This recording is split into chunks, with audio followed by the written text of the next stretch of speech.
గుడికి వెళ్లడం అనేది కేవలం దర్శనం కోసం మాత్రమే కాదు, అది మనసును శుద్ధి చేసుకునే ఆధ్యాత్మిక దివ్యమైన యాత్ర. మన సంప్రదాయం దేవాలయ ప్రవేశాన్ని ఒక ఆధ్యాత్మిక సాధనగా చూస్తుంది.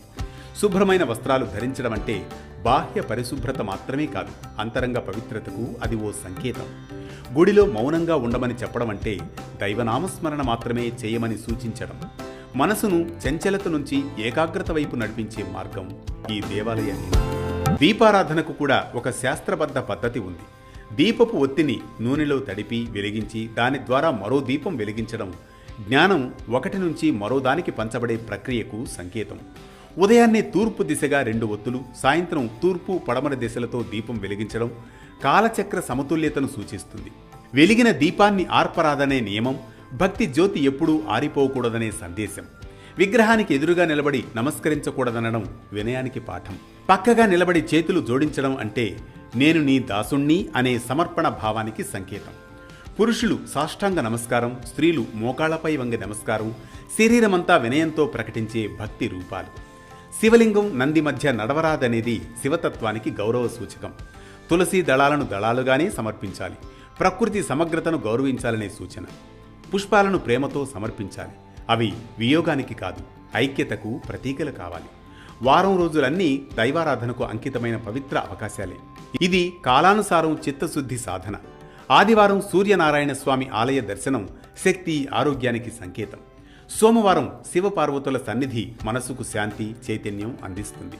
మంగళవారం ఆంజనేయ స్వామి, సుబ్రహ్మణ్య స్వామి ఆలయాలు ధైర్యం, విజయాన్ని ప్రసాదిస్తాయి. బుధవారం వినాయకుడు, అయ్యప్ప స్వామి దర్శనం విజ్ఞానం, విఘ్న నివారణకు మార్గం. గురువారం దత్తాత్రేయ, రాఘవేంద్ర స్వాముల సన్నిధి గురు కృపను ప్రసాదిస్తుంది. శుక్రవారం అమ్మవారి ఆలయ దర్శనం ఐశ్వర్యం, కరుణకు నిలయం. శనివారం శ్రీ వెంకటేశ్వర స్వామి, గ్రామదేవతల దర్శనం శని ప్రభావ శాంతి, కుటుంబ రక్షణకు శుభప్రదం. ఈ విధంగా వారానుసారం దైవ దర్శనం చేయడం భక్తి పరంపరను బలపరుస్తుంది. జీవితానికి నియమం, నిబద్ధతను అందిస్తుంది.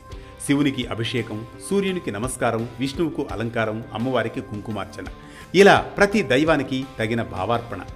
ప్రదక్షిణల సంఖ్య కూడా సంకేతాత్మకం. వినాయకునికి 1 ఆదిలో ఆది, శివునికి 3 త్రిగుణాలు, విష్ణువు అమ్మవారికి 4 చతుర్వేదాలు, మర్రి చెట్టుకు 7 సప్తలోకాలు. దేవాలయంలో ధ్వజస్తంభ దర్శనం ఆ ఆలయ చైతన్యానికి నమస్కారం. శివాలయంలో ముందుగా నవగ్రహాలు, విష్ణు ఆలయంలో ముందుగా ప్రధానమూర్తి దర్శనం ప్రతి క్షేత్రానికి తగిన క్రమశిక్షణ.